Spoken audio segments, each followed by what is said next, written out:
Oh yeah, baby, that's lovely.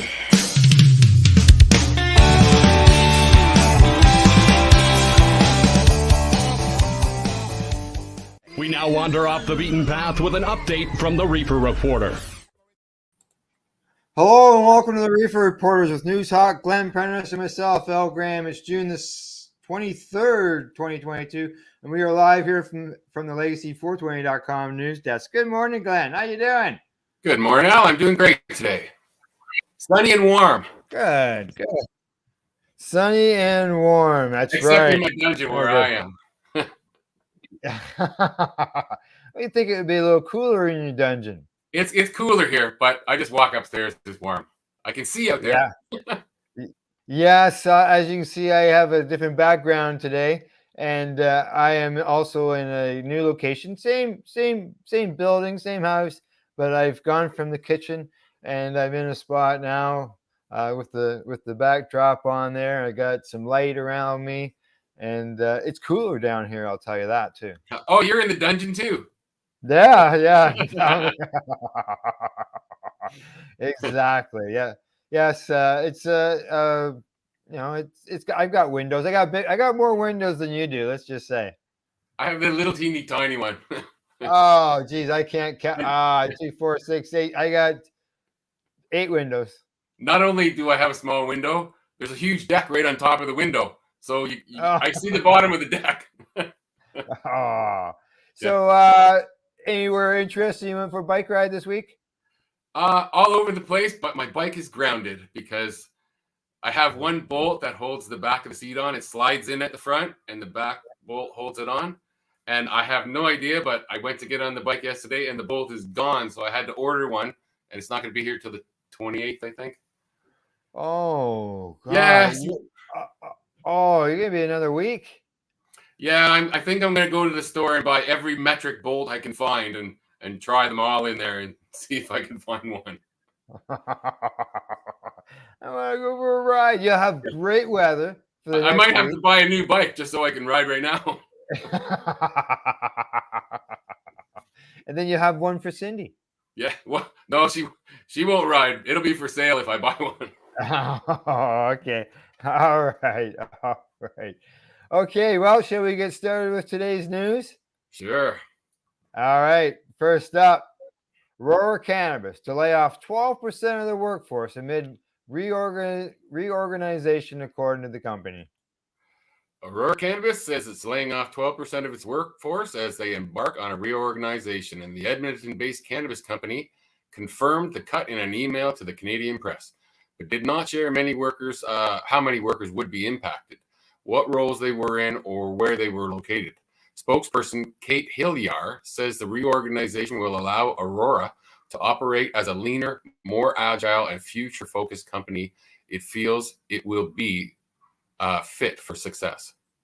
She says the cuts are part of an additional $70 million to $90 million in cost savings Aurora identified in its third quarter earnings as key to its path to profitability. Several cannabis companies, including Aurora, have been overhauling their operations to better align supply and demand in hopes of becoming profitable in the next few years. It seems like a thing that's going on all over the industry. Yes.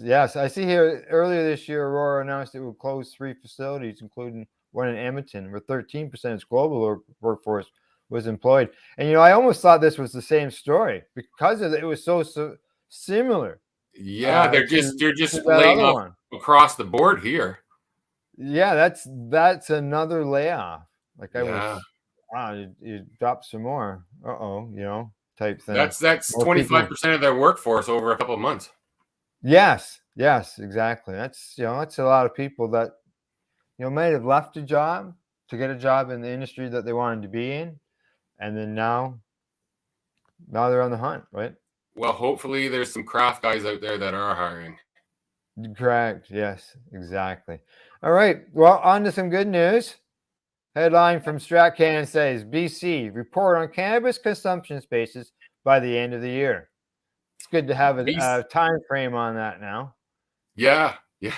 BC retailers and producers can expect more information from the province later this year when it comes to farm gate sales, direct delivery, and on-site cannabis consumption. Announcements on Farmgate and direct sales are still planned for the fall. The BC government is also planning on releasing What We Heard report by the end of this year, based on their public engagement around potential cannabis consumption spaces. Yeah, earlier this year they put out a request for to hear back for some input, and Ontario has some information sort of requests that they had put out as well. But it's good to see that they've put a date on when, or an idea on when we're going to hear, or people are going to hear back from them on this. I'm glad they're asking actually for input on things now. Yeah. Let's see. Hogan Bagadasharan. Yeah, you left me that You one. did pretty good on that one. The BC Cannabis Secretariat, the provincial office tasked with coordinating non-medical cannabis policies, no problem. Here are some details about those plans in a presentation at the Grow Up Cannabis Conference in Victoria on June the 21st. The province has begun engaging with stakeholders around its proposed plan for Farmgate and direct sales since last summer. While talks around what on-site consumption spaces might look like is a more recent provincial development. And they sought public feedback earlier this year on what cannabis consumption spaces might look like in the province. Yep. Few details are yet available on what consumption spaces could look like, but the BC government has in the past suggested that one possible approach they are considering is a special occasion license to tie into future Farmgate on-site sales for producers. The government's discussion paper on the topic argues that while consumption-based policy should encourage people to transition from illicit to legal cannabis products, the availability of consumption spaces should also not contribute to significant increases in problematic cannabis use. Smoking or indoor smoking and vaping would not be allowed in consumption spaces, but the province is considering whether to permit outdoor smoking and vaping in consumption spaces. My team has been leading the work, and we will have a What We Heard report coming out by the end of the year that outlines the findings from that. Bagdasarian shared with the audience at the industry event. Moving forward from that, we'll do analysis and make recommendations to the government around the next steps. Yeah, you can see there they've got some retail experience, special events, cannabis lounges where they're talking about offering edibles, beverages, extracts with full or limited food service, no alcohol. They even have one there where it says others, restaurants serving both alcohol and cannabis beverages. I think that would be a good thing to do because there is lots of people who don't use cannabis and there's lots of people who don't use alcohol. Yeah, and they could mingle together. But I know that the government, federal government at one point was talking about trying to keep those two separate. Yeah, and they still do around the liquor licensing laws. Kind of prevents you from smoking cannabis, or at least the bar from knowing that you smoke cannabis. Yeah, it's just and because someone consumes cannabis before they go into a bar, cannabis is a legal product. It doesn't mean that they're impaired. Yeah. So, all right. Let's see what else. BC refers to cannabis consumption space as a general term that refers to business, special event, or other establishment providing cannabis for sale and use on site. Consumption spaces range widely and may include outdoor designated areas, cafes and lounges, concerts or festivals, ticketed events, and spa experiences, among others. On-site consumption at special events has become more common in other provinces. The Edmonton Folk Festival is again welcoming on-site cannabis consumption space to the event, and more news on that in the future. I think it's a great thing. I really like it. BC proposed direct sales model, which is being overseen by the BC LDB, would be limited to small sale cultivators like Farmgate, I guess, producing up to 3,000 kilograms of cannabis annually. BC's Cannabis Farmgate model, overseen by the BC LCRB, is also said to have a focus on small-scale growers and has in the past said that it may prevent standalone processors from taking part. Why? Why would they prevent standalone processors? Yeah, exactly. Doesn't make sense. Well, Farmgate could work Farmgate could work well for some producers. Others say they don't think it makes sense for them, especially with the proposal the provincial government has been hinting at. Building and staffing a new retail store will be costly, and for many of BC's more remote cannabis farms, the likely small amount of traffic won't necessarily make the model viable. Well, it doesn't work for everybody, that's fine, but if you can get most of the people included and go from there. That's the problem we're having right now in New Brunswick. The farm gate models that we have, there's only 3 so far, and they're so far away from anything that, like, I don't go there, but they're still busy. So the local people are using them. I think it's great. Open it up to whoever can. Yeah. In Ontario, where there was initial excitement when the province became the first to unveil its farm gate program in 2020, many producers chose to opt out, arguing that it made more sense to just work with local retailers rather than investing in all the retail infrastructure itself. Shannon Ross, the CEO of Antidote Processing Inc., an applicant for a processing license that is located just outside of Nelson, BC, says he wants to see a program that takes into account the unique nature of communities like the Central Kootenays. Currently in the application stage of licensing, Antidote intends to become a processing hub for many of the small growers in the region of eastern BC. As such, Ross says she would like to see a farm gate model that would allow a standalone processor like Antidote to serve as a retail hub where they can sell all the products from the different cultivators in the region, many of whom may be too remotely located to run their own retail store. That's helping each other, right? Yeah, and that's what they're doing here. The problem I see is right here, they're only allowed to buy from other farm gate stores in the province. So they're not allowed to buy from a farm gate store in Quebec, even though it's across the border and it might only be 5 minutes away. Yeah. It's a weird situation. It's that imaginary borderline there that you can't see. Yeah. The line you can't see. Yeah. Yeah. We are very rural and have small populations spread out in far remote regions, and road closures are common between October and April, Ross shared with StatsCan earlier this year. The height of tourism is between May and September, when cannabis is being grown and not ready for sale until November, when winter hits and tourists stop visiting farms. Centrally located farm gates that feature multiple craft products will be essential to keep sales alive throughout the winter. Makes sense. Ross says she hopes that any farm gate model will also allow for on-site consumption. Yay. Yeah. Something the province says they are considering. Yay. Much like how many wineries, just like how a winery operates. Exactly. Yeah, and I don't see a lot of people. They're not going to get drunk at a winery. They're going to taste a couple things, and that's it. Correct. They could have pinners available for people. Who knows? Yeah. Little drinks, beverages. Yeah, that's edibles. Yep, little samples. Little cube, so you can taste it. Similar to vineyards in the Okanagan, Kootenay farms will highlight unique cultivars and flavors that excite the consumer. Imagine a bud and breakfast located in the pristine mountains of the Kootenays, where you can tour a farm, meet the farmer, taste and touch products, and go soak in nature. Consumption spaces are essential to making this a successful model. Consumers crave the ability to sample products before purchasing. People want to celebrate and socialize together in areas where they are free to consume cannabis.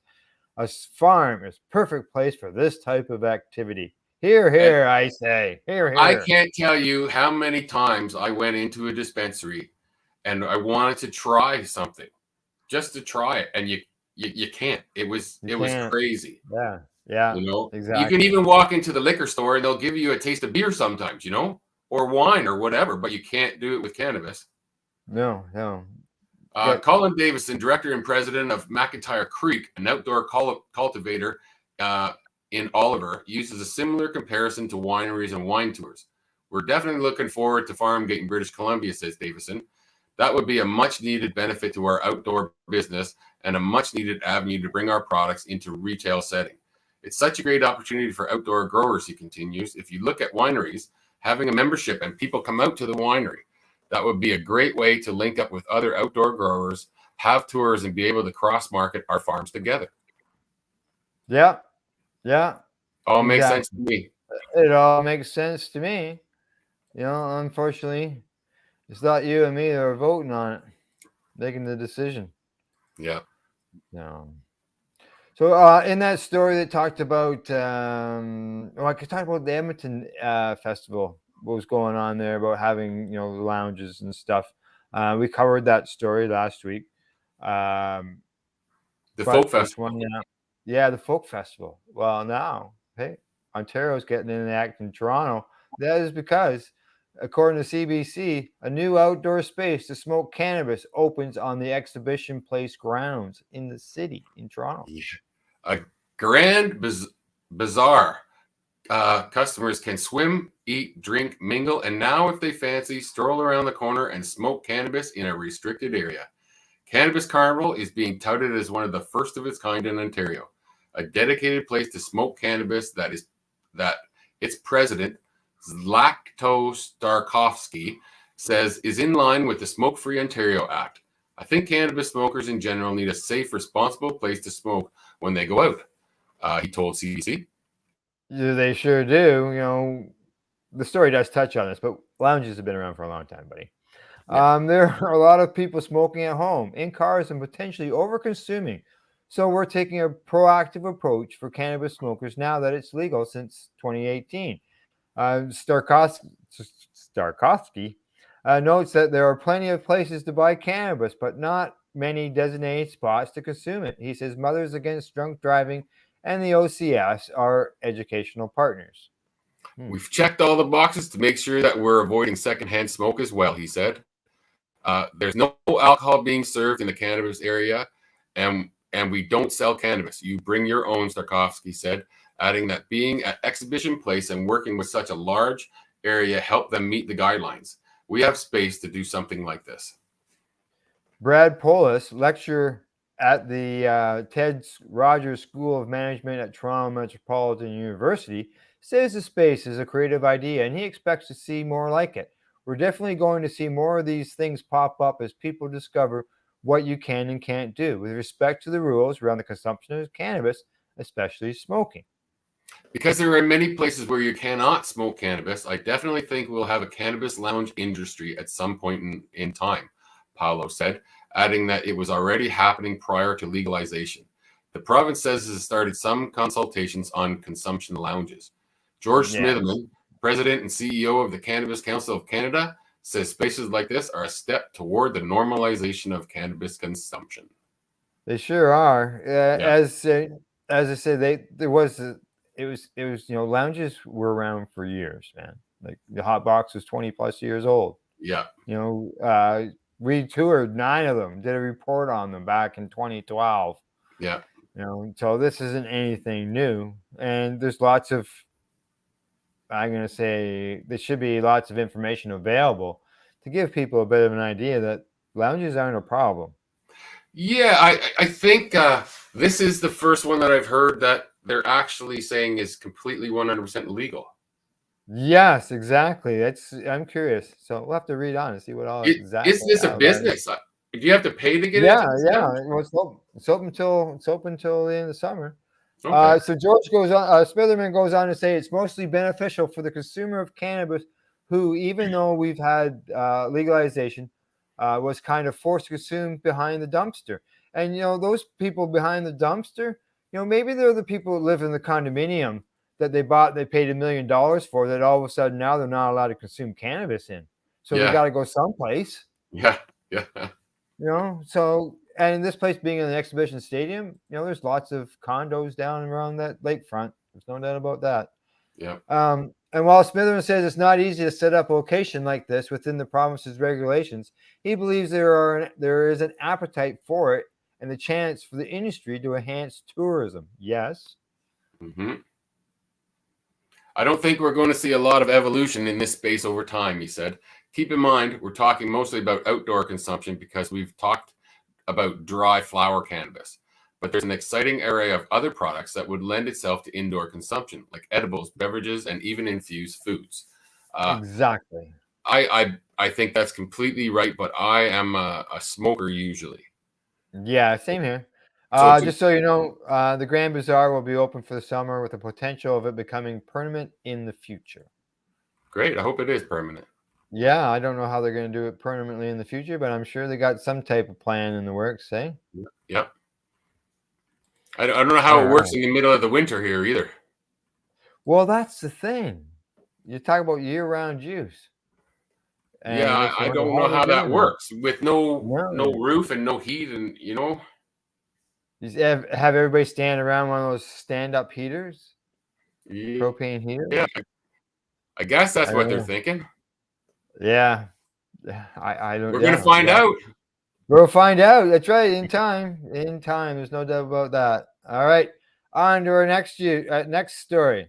Headline says in MJ Biz Daily, adult use marijuana companies struggle and stay afloat amid overproduction and falling prices.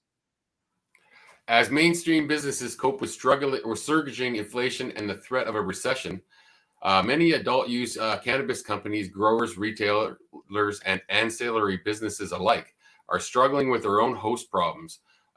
Falling prices and a product glut in more established state marijuana markets are forcing companies out of business, triggering layoffs and setting off an industry wide scramble to stay afloat.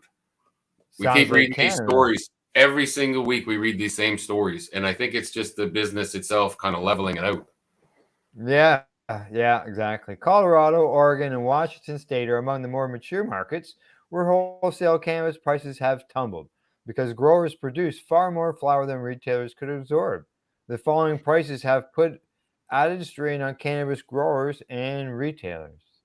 Ancillary businesses are also struggling, with tech companies Akerna of Colorado and Dutchy of Oregon, as well as California-based delivery operator Ease recently shedding employees. Compounding the problems of cannabis companies, cannabis products are often taxed at a far higher rate than mainstream goods such as corn, milk, and automobiles. We talked about this too. It's very That's true. right. Yeah. Yeah, in Washington State, for example, taxes can account for nearly 50% of the price of cannabis products on store shelves, making it harder for owners to remain competitive, much less survive. According to one retailer, James Thorope, owner of the Cannabis City in Seattle, he says, my revenue has dropped month after month, year after year. And we are to the point now where we're just barely able to keep our doors open. In response, retailers are using a variety of tactics to stay afloat, including offering consumers steep price discounts, exiting the retail business altogether to focus on cultivation, opening entirely new businesses such as cannabis-themed beer lounge in order to drive traffic back to their stores. It's going well for almost nobody, said Matt Wallstatter, who sold his Oregon store Pure Green in 2019 to focus on cultivation. Yeah, he says that when I go to industry events, I don't really talk about my business because everybody was talking about how terrible it is and what a bloodbath. Below is a snapshot of the market condition in those three states. Oregon, the Can companies there in the state are struggling to cope amid a flood of businesses opening their doors after voters in the state legalized recreational cannabis in 2014. Oregon adds a state tax of 17% to cannabis products, while municipalities are permitted to impose an additional tax up to 3%. Initially, there was no limit on the number of retail licenses the state doled out. According to Wallstatter, this led to a surplus of retailers and eventually forced the state to impose a moratorium on new cannabis licenses in April 2018. Yeah, we didn't. Yeah, that's sort of like we did here in Ontario, where Yep. they opened it up right up, eh? Yeah, and Um, you're experiencing the same thing. It's stores are closing yeah, because it's just natural. That's the way it works. yeah. Market will take care of itself. There's too Yeah. many stores. So I've scrolled down to Colorado, where it's become the first state in the nation to begin adult sales in January 2014. And business there, a steady rise. Sales tied for years. Now sales and prices are falling. Business owners are shuttering their doors or putting their companies on the sale block. The state imposes a 15% excise tax on retail cannabis products, localities add a sales tax of up to 2.9%. While cannabis companies in newer state markets typically enjoy rising sales, Colorado operators have suffered a steep decline over the past year. According to the Colorado Department of Revenue, our cannabis sales in April totaled $153 million, a 25% decline from April 2021.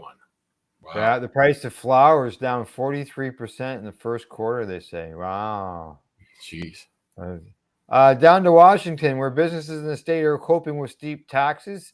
The Washington state legalized back in medical use in 1998, and adult use sales began in July of 2014. The state has a strict licensing limit with the number of retail licenses capped at 556, well below the nearly 800 stores currently operating in neighboring Oregon. The state's population, by comparison, is nearly double that of Oregon's 7.5 million. At a whopping 37%, the retail excise tax on cannabis purchase is much higher than in Oregon or Colorado. Wow. 37%. Yeah. This is in addition to the regular state of Washington sales tax, which in Seattle is 10.2%. So now it's a 47.3% tax on a product that people can effectively grow in their closets if they wanted to. That's the killer of everything right there. When you impose half of it in tax and we can grow our own, it doesn't make sense. Didn't we have a story, I don't know, it was you and me, or me and Kelly, that Ontario, basically half is taxes that we're paying? I don't remember that story, but it could possibly have been us. Yeah, well, I'll look it up. I'll look it up during the break, see if I can find it. So, all right, well, we'll just shut down that story. Taxes, knocking the sales down. All right, we got one more story before we go to break. And I'll just get that lined up right there. And the headline on this one says, how cannabis retailers are getting involved in Pride Month, according to MJ Biz Daily. To take advantage of LGBTQ Pride Month, cannabis retailers are running product promotions tied to the celebration, selling Pride-themed cannabis strains and hanging rainbow flags in their stores to show their support. Business owners who opt to make efforts in the name of diversity and inclusivity have reported better employee retention, better community relations, and increased social media engagement. And I would bow to say they're probably increasing sales too. Oh, probably. That's right. Yeah, people feel safe coming to your store. They'll come to your store. Yeah, exactly. Some employers have attributed efforts on behalf of the social equity to higher profits overall. Diversity is important for both how we're working as a company and how we're communicating out to consumers, according to Casey Perman, Senior Vice President of Marketing and E-commerce of Papa and Barley, who is a Humboldt County, California-based producer. Every marketer should know that their consumer base is getting more and more diverse. Social issues are top of mind with younger consumers in particular, Perman said. So if you're not at the forefront of showcasing that your company thinks through their values, their social values, political, etc., then you're kind of ignoring a large part of your consumer base, she added. Yes. Oh, I completely agree. It's the same thing. You make people feel safe, they'll come to your store, you know? Yeah, exactly. New York-based medical cannabis provider Eaton Health has released a rainbow vape pen battery and pledged 20% of the profits to a local healthcare center for LGBTQ people. Everything we've heard so far from our patients is very positive, said Hillary Peckham, Eatman's chief operating officer. Because the battery is reusable, our patients will be able to communicate with their support for Pride all year round and not just in June. Papa and Barkley has also pledged 1% of all online sales in June to Colors Youth, a California-based organization that provides free mental health care for LGBTQ people younger than 25. Yeah, it's nice to see the taxes going back in and helping people. Yeah. Running a sale or carrying Pride products won't necessarily yield an increase in sales volume, but business owners such as Bob Ramstad, owner of the Seattle-based cannabis retail shop Oz Cannabis, says he received positive feedback from consumers and employees as a result of promoting diversity. We definitely had customers who asked about products that had pride-related packaging and were positive about the overall concept about having a portion of the proceeds go to an LGBTQ-friendly charity, Ramstad said. Our staff is super diverse and everyone is totally comfortable. As the purchaser and owner, I am absolutely 100% an ally for these causes. Larry Doyle, the owner of Euphoria Wellness, a Las Vegas dispensary, runs LGBTQ pride promotions every June with special sales and community events. He says, or Doyle says that the immediate response is just community goodwill, not a whole lot of revenue. But in the long term, I think it's a good thing for any business to do. Yeah, it keeps going back to the same thing. They're positive. You know, if you're showing positive things, people will come to you. Correct. Yes, exactly. And there's no shortage of these efforts being made right across the country. The Botanist Pride Medley Gummies, Cureleaf Pride Pre-Rolls, Eaton Health Limited Edition Pride Battery, Good Day Farm in Arkansas and Missouri, Rainbow Sprinkles Flower and Vape Pod, Jerry Extract's Reckless Rainbow High THC cartridge, a Levia Special Edition Pride Cannabis Seltzer, Rhythm Strainbow Battery Rainbow Pox Pad, and Select Click Pride Batteries. Yeah, those are some of the items that have been released, which is really cool. Good to see. Diversity in hiring, they say, according to business leaders, intentionally hiring diverse candidates such as LGBTQ staffers can help improve employer-employee relations and lead to better employee retention. Papa Barclays Perlman says that being known as a company that's welcoming for all, I think this can only help in terms of recruiting and having people be really loyal to the company. There's lots of opportunities for our employees these days, and if they don't think our company supports their values, they're not going to stay with you in the long term. For perspective, in 2021 survey by Vanks, a leading cannabis hiring platform, 14% of workers in the industry identified as LGBTQ. 14%. That's higher than I thought. Yeah. Ellen Rosenfeld, owner of ComCan, a Massachusetts-based cannabis retailer, said her employee retention has been phenomenal because she has built a reputation as an LGBTQ-friendly employer. She says, "We get people that come to us for that reason, which honestly blows my mind. They will leave other cannabis companies specifically because they want to work for a gay-owned company." See, I don't think I would ever go to a company because they were gay-owned or they weren't gay-owned. It really wouldn't matter to me one way or the other. But I love that they're actually doing things to make people comfortable. Yes, that's right. Exactly. You got to do that. Got to make people comfortable. All right, break time. Off for some medication. Glenn and I will be right back after our session. You're watching the Reefer Reporters. We are live here on the network's Facebook and YouTube page, and we're podcasted afterwards at paceradio.net. We are people advocating cannabis education here at paceradio.net. Who has huge buds? You do. If you shop at BMA Hydroponics, attend one of BMA's educational seminars and learn the secrets of growing, harvesting, processing, and consuming quality cannabis and cannabis products. Learn how to make better extracts, edibles, and medicinal creams at prices you can afford. Visit BMA Hydroponics at 404 Maitland Drive, Belleville, or call 613-967-9888. The only way to go. Enjoy the buzz of legalization with Campbellford Lifestyle Shop. From lights to plant nutrients, books, consumption accessories, and more, we've got all your basics to grow or consume cannabis. Visit our info center or take a look at our piercing services and body jewelry, now available in-store through Campbellford Lifestyle Shop, 17 Bridge Street West, Campbellford. PACE Radio is the People Advocating Cannabis Education Radio Network. Did you know that the Pace Radio Network isn't just a radio network? That's right, because most, but not all of our programming is now done via video and is then podcasted at paceradio.net. So if you want to watch our programming, You'll find us on the Pace Radio Network's Facebook page, plus the show's own page, and you'll find us live on the network's YouTube channel. And don't forget, you can find it all, video and audio, at paceradio.net.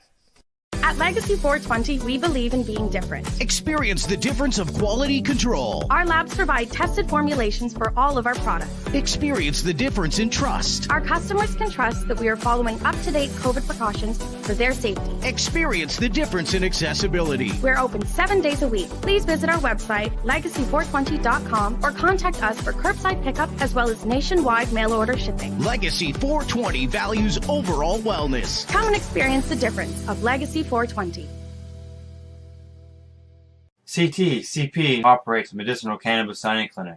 If you want to grow your own medicinal cannabis and are located anywhere in Canada, then I'd like to suggest that you give them a call. They can be reached at 1-613-967-9888. That's 1-613-967-9888, and grow on with CP. Catch the Reefer Reporters Mondays and Thursday mornings at 10 a.m. Eastern Time, live here on the Pace Radio Network. A doctor's job is to relieve your pains. And when it comes to growing cannabis, the biggest pain is trimming. Let Dr. Buck Cannabis Trimming Solutions take the pain away. Whether you're a home grower or a commercial operation, we have the cure. From 4 plants to 400 plants, garden size doesn't matter. Dr. Buck Cannabis Trimming Solutions comes to you with years of experience and professional discreet service. It's simple. We trim your weed and we do a damn good job. Visit drbuckcts.com to book your trimming. You're listening to the Pace Radio Network here at paceradio.net. Hey, we're back for our medication session, and you can see Glenn's still out having his. And we're live here on our Facebook page as well as our YouTube channel. And as I mentioned, you can always catch the podcast afterwards at paceradio.net. All right, I'll get started while we wait for Glenn to get back. He's obviously still out having his medical session there, having a doob. So I'll get started. First up from the Fresh Toast, these workers are banned from investing in weed, and here's why. Oh, there's Glenn. How you back, buddy? Oh, sorry. Yeah. Where are we now? All right, you just start right at the beginning of the story. I just read the headline. All right, perfect. Here we go. Even with many states legalizing recreational marijuana, there are still several careers that prohibit the purchase and use of cannabis. After all, it is a Schedule I substance under federal level. While these policies can at times appear to be unfair, they are at least straightforward. Recently, however, there have been messages and instructions sent by federal organizations, including the Biden administration, suggesting that not only will using cannabis will get you fired, but any financial investments in the cannabis industry may get you sacked as well. This clarification has a lot of people wondering how broad this policy is, and if the mutual funds they set up to secure their future may actually be putting their security clearance and jobs in jeopardy. Those serving in the U.S. military, working for the federal government, or those in a position that require specific federal security clearance are currently prohibited from investing in the cannabis industry. What does that really mean? The general consensus is that as long as you are not consciously investing in cannabis, example, picking out cannabis stocks intentionally, then you likely have little to worry about. According to Clearance Jobs, a network for professionals with federal security clearance, the level of your investment and your knowledge of the investment are both major factors. In regards to owning a mutual fund that happens to invest in cannabis stocks, the site states that unless you're personally selecting these or those stocks, clearance holders likely don't need to be concerned, unquote. A good rule of thumb is that as long as you are not willing and active participant in the purchase of these stocks, you should be safe. Still, it is important to remember that it all comes down to how things appear. If you work for the government or possess a particular security clearance at your job, it is not uncommon for you to be required to release information about your finances and investments. So while cannabis remains illegal on a federal level, it is imperative that your investments look squeaky clean.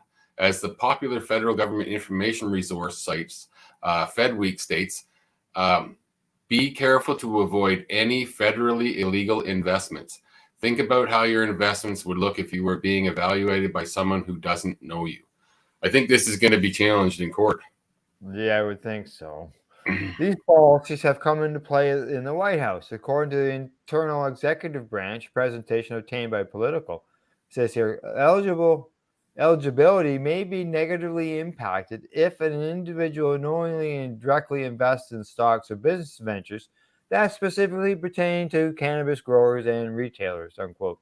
The presentation went on to say that those willing investments in cannabis could show questionable judgment and an unwillingness to comply with laws. Those are both quoted things. Yeah. This shows that the currently getting caught investing in cannabis is very much guilty by association, and that's the stigma: questionable judgment, unwilling to comply with laws. And this is because it's a Schedule 1. Then the law's been wrong for 40 years, and they've known it. Exactly. Yeah, and you get caught speeding. You get caught with a parking ticket. You're knowingly breaking the law. Yeah. Come Yeah. on. If you stage a coup against the U.S. government, you're breaking the law, but that's okay. It seems to be these days. Yeah. Yeah. For those with roles within the federal government, it is important to remember that your finances can be evaluated at any time. In other words, these financial background checks do not simply happen when you accept a job or attain a new role. According to military.com, clearances can undergo continuous evaluation, so your ownership of such stocks may pop up and rise a big red flag at any time. The article goes further to suggest that because ownership in cannabis stock is seen as a violation of policy, as a member of the military, you could lose your clearance and even your job, and you would have no recourse. Jesus Christ. Yep.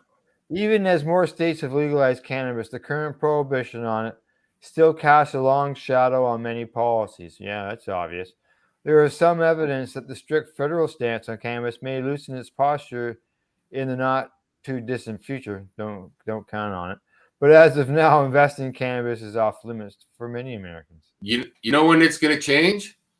When a whole bunch of conservative politicians start getting donations to their campaigns from cannabis companies, then it's going to change in a flash. Yeah. And they'll probably break the law to accept them so they can turn around and make the change. That's exactly what's going to happen. Yeah. All right, on to the next story. MJ Biz Daily headline screams: Spain set to approve medical cannabis sales in pharmacies. A subcommittee in Spain's Congress of Deputies approved a draft bill to regulate some medical cannabis sales in the country, sending the proposal to the Health Commission for another key vote this week. Though the pending law foresees extremely strict rules for distribution, the bill is being hailed as a first step that could eventually lead to broader access. Go ahead. Yeah, after the expected approval by the Health Commission, the Spanish Medicines Agency will have 6 months to adapt the new recommendations into regulations. And according to the pending legislation, flower containing THC may be permitted via prescription, but only to treat certain diseases. Some of these illnesses include cancer, multiple sclerosis, and certain forms of epilepsy. The bill foresees distribution in pharmacies. Well, there you go. That was quick. Yeah, short story. It's good news. I guess it's the first for Spain, so that's great. Yeah, it's as the story said, it's a start. Yeah. And it is. Let's hope that they're open for change, so that things can improve for the patients. So it will, one step at a time. Yeah. And exactly. I'm sure the story before about the investments is going to change too. It's just a matter of time and money. Yeah. Unfortunately, time and money. Time and money. Exactly. All right, on to the next story. This comes to us from StratCan. Headline says, research in Australia looks at complex world of measuring and qualifying impairment. Oh, this should be interesting. Yeah. Researchers in Australia have recently published a meta-analysis of research looking at the complex world of measuring and quantifying cannabis impairment. While the overview again confirms that cannabis can cause impairment for drivers, it also highlights some of the challenges when trying to measure impairment or enforce laws around cannabis impaired driving. Factors such as how often a person consumes cannabis or what type of cannabis product they have consumed and how it was ingested means it's difficult to have a one-size-fits-all approach to dealing with THC impaired driving. Highlighting another issue, a similar study was recently released, also out of Australia, that argues CBD has no such impairing effects on drivers, although it can still trigger a positive on various drug detection devices. In the meta-analysis, most drivers who did consume THC were able to drive within 5 miles after inhaling 20 milligrams of Delta-9 THC, the psychoactive ingredient most associated with cannabis high. Current Canadian guidelines recommend waiting at least 6 hours following cannabis use prior to driving. They say here in this survey, then they suggest drivers are able to drive within 5 hours after inhaling. Okay. Yeah. And the recent online survey conducted in January 22 by ECHOS for Public Safety and Emergency Preparedness Canada says 1/3 of Canadians who report having used cannabis within the previous year say that they have driven under the influence. One of the most comprehensive reviews of available research on the subject, the meta-analysis breaks down cannabis users in several categories, from being cannabis naive and having no experience ever, to using once or twice, maybe 2 to 4 times a month, 1 to 4 times a week, or more than 4 times a week. And the results following consumption looked at an area of potential impairment issues such as divided attention, information processing, conflict control, reaction time, and motor function. It also distinguished between methods of consumption from oral, vaporized, or smoke, and then analyzed the potential impairment issues based on the mode of consumption. Researchers conclude there appears to be no universal answer to the question of how long to wait before driving following cannabis use, and instead urge policymakers and consumers to consider the various factors that can contribute to impairment when considering the appropriate amount of time between consumption and driving or other safety-sensitive tasks. Yeah, I see. When I was reading through those different tests that they're going to do, Jesus, I'm trying to figure where does a medical patient fit in here who drives? And I'm seeing the closest thing is more than 4 times a week. Well, there's cannabis patients consume that in a day. Yeah, and I think that's the biggest problem we have right now with trying to figure out who's impaired driving and who's not. Yeah. Oh, yeah. I knew this wasn't going to be a simple thing when they first started talking about it. Yeah. Yeah. Okay. Researchers conclude there appears to be no universal answer to the question how long to wait before driving following cannabis use, which you already read. Regular users or those using for medical purposes may have higher degrees of tolerance to cannabinoids than less frequent users, noting that regular cannabis use was associated with less cognitive impairment following acute Delta-9 THC administration. The meta-analysis also noted a trend of a positive effect of THC on driving speed, although the trend was considered non-significant. It also identified a small number of studies that looked at the acute effects of THC on driving-related cognitive skills in clinical populations. Example, psychotic disorders, diabetic neuropathy, Tourette syndrome, attention deficit hyperactivity disorder, ADHD, and dementia. Although researchers note that the medical conditions studied were too diverse to draw significant conclusions, it highlighted that some consumers with these kinds of disorders or related medical issues may have their driving performance improved by low doses of cannabis that would counteract issues such as decreased hyperactivity and impulsivity in ADHD or decreased neuropathic pain. So they're actually advocating for people to use it while driving. Well, what they're showing there in that example was that people benefited.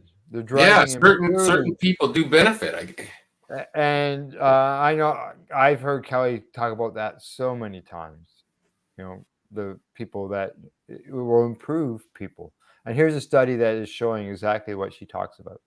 Yeah, and I mean, for years that I've used it medically, I used daily numerous times, and I can Yeah. guarantee you I would fail one of those tests, but I don't drive impaired. Oh, we fail it first thing in the morning before you even had a toke. Yeah, and I don't understand that. Like I told you before, I tested positive. I was a truck driver. I tested positive 31, I think it was 31 days after the last time I 31 days. consumed. Yeah. And There I you go. that seems to be a long period, that I That is a still long test positive. period. So Yeah, I know. how long would have been impaired? That's what it concerns me. Would I be impaired for 2 weeks? Well, as they say, the federal government in Canada recommends waiting 6 hours. Which So, is so that's impossible 6 hours. Obviously, if you wait 6 hours, 6.5 hours, you're still going to show over that 5 nanograms. Yeah. Like So I'm always impaired. That's the you're problem. But always I'm not. yeah, exactly. Yeah, yeah. I know it's crazy, eh? Yeah. I think there might be. They say here, despite these varying factors and nuances from the type of consumer body weight experience with cannabis and underlying medical issues, cannabis impairment laws focus on the detection of cannabis rather than only signs of impairment. Because of this, the study concludes consumers should wait at least 5 hours after consuming cannabis before driving. So there you go. That's what they recommend.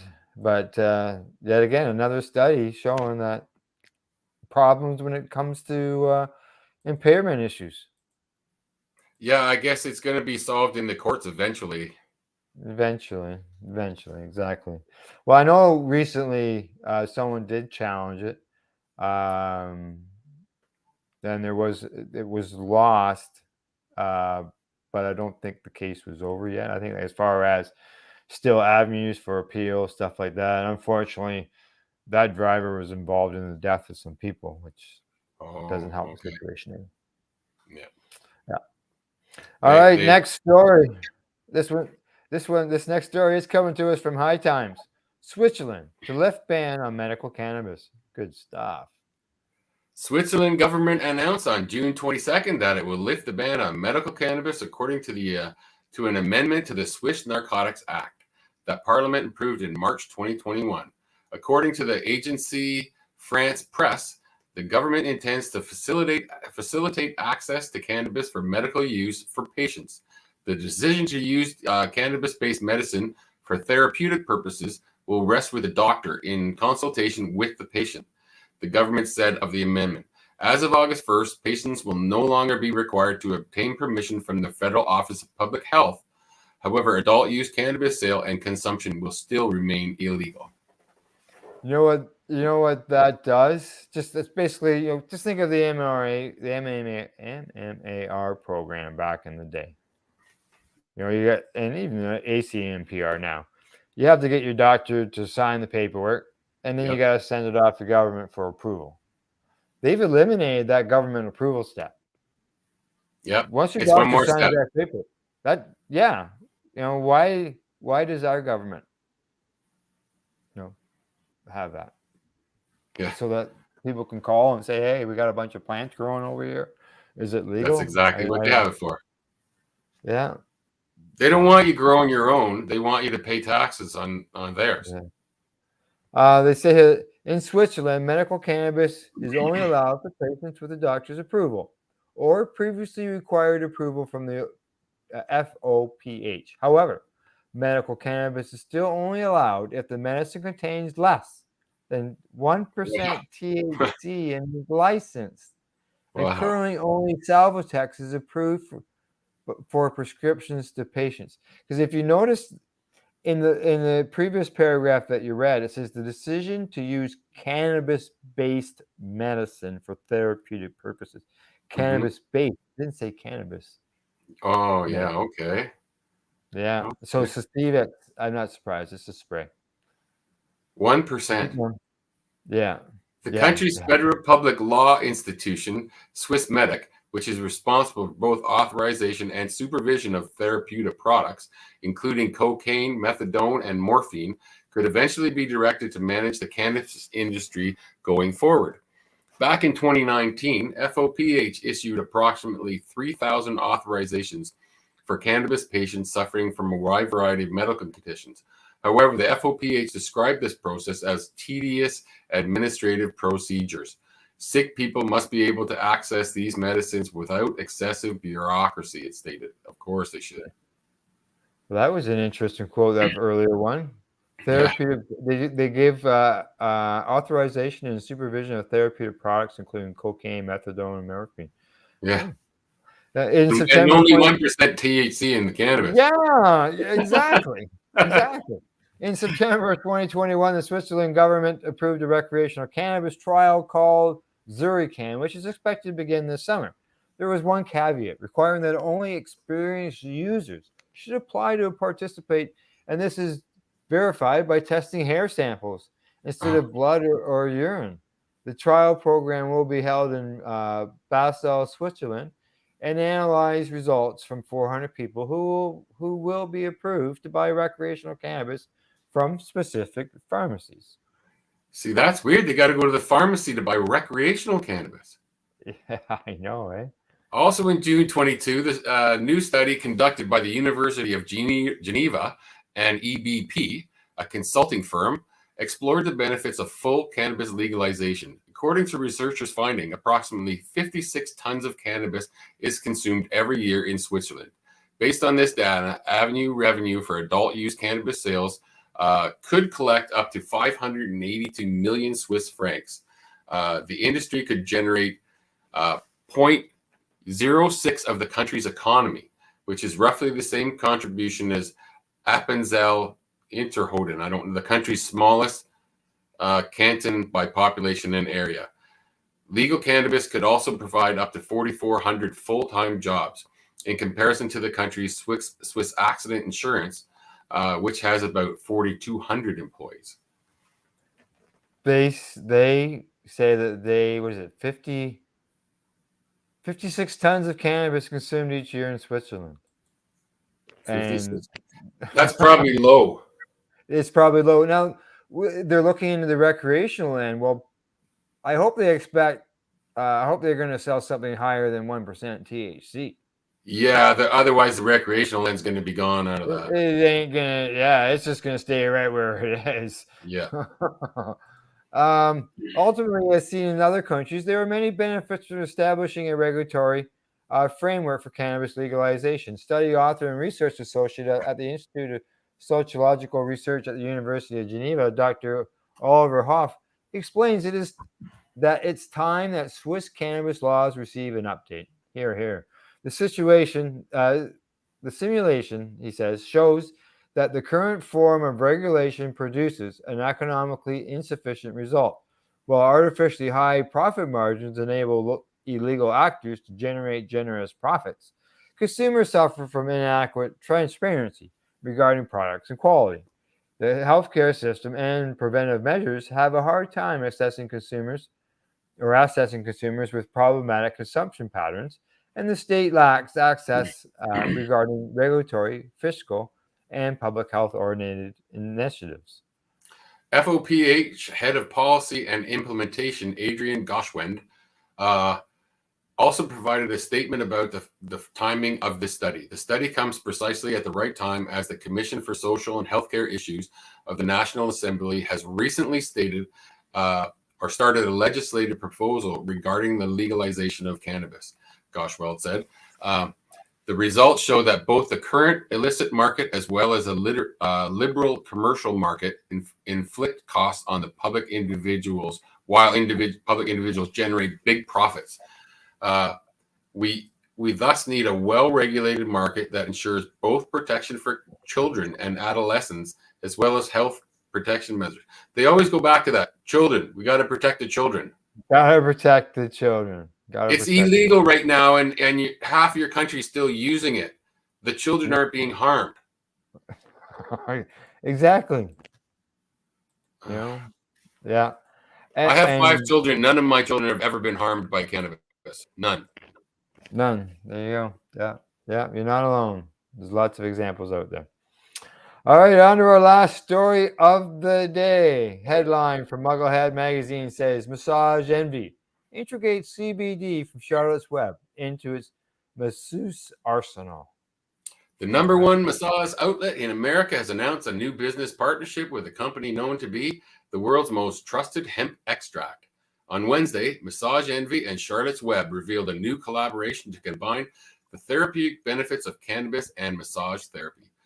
Customers lining up for the massage will now have the option to add CBD topical creams to the majority of services offered by the Massage Guru. I love that. Yeah, Massage Envy is a company founded in Scottsdale, Arizona, and has been in business since 2002.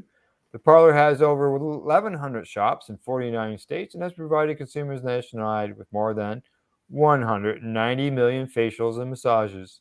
According to Beth Stellar, Massage Envy's CEO says more and more people are interested in the benefits of CBD, and Massage Envy consumers and massage therapists alike have expressed interest in adding CBD enhancements to the brand's services. Charlotte's Web is an innovator in hemp-derived health and wellness products, such as topical creams containing CBD. Based in Denver, this industry leader in extract production is proud to be on a mission to maximize the healing capabilities of botanicals to benefit people on Earth through science and compassion. The parlor's patrons may choose to amplify their massage experience with CBD, clinic relax massage cream, or unscented massage cream, which are crafted with a selection of organic extracts, including shea butter, cottonseed oil, CBD, and jojoba seed oil. The relaxed cream variety also contains the soothing botanicals that help render the benefits of aromatherapy to heighten the overall level of enjoyment experience in each session. Now, according to Charlotte's Web CEO Jacques Tortoli, says, as Americans increasingly seek ways to support body and mind, Charlotte's Web helps address their needs with safe and effective natural botanicals. Our massage therapy creams help create an experience that consumers are seeking by harnessing the power of aromatonic botanicals with premium hemp extract.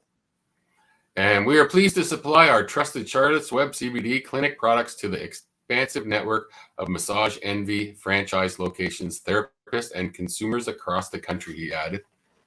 Yeah, there you go. I had no idea they had 1,100 locations. That's incredible. No, and I don't think that they're going to be able to carry that in every place if they've got it in 49 states. So I can't see them being able to carry it at every location. But it's hemp as long as there's no THC in it. I mean, CBD is, so you got maybe. Yeah, we'll find out soon enough. And I think it's going to change. They're going to have actually THC in that in another 5 years. Well, down the road. Yeah. Well, I know massage and cannabis. Well, at my end, it goes back a long ways because I know at the Treating Self Expo in 2010, we had a masseuse that was there on the floor, had a spot, and talked about the benefits of cannabis and stuff to deal with when it comes to massage. So. I've never actually ever had a professional massage in my life, so I have I've had one or two I've had, and that's it.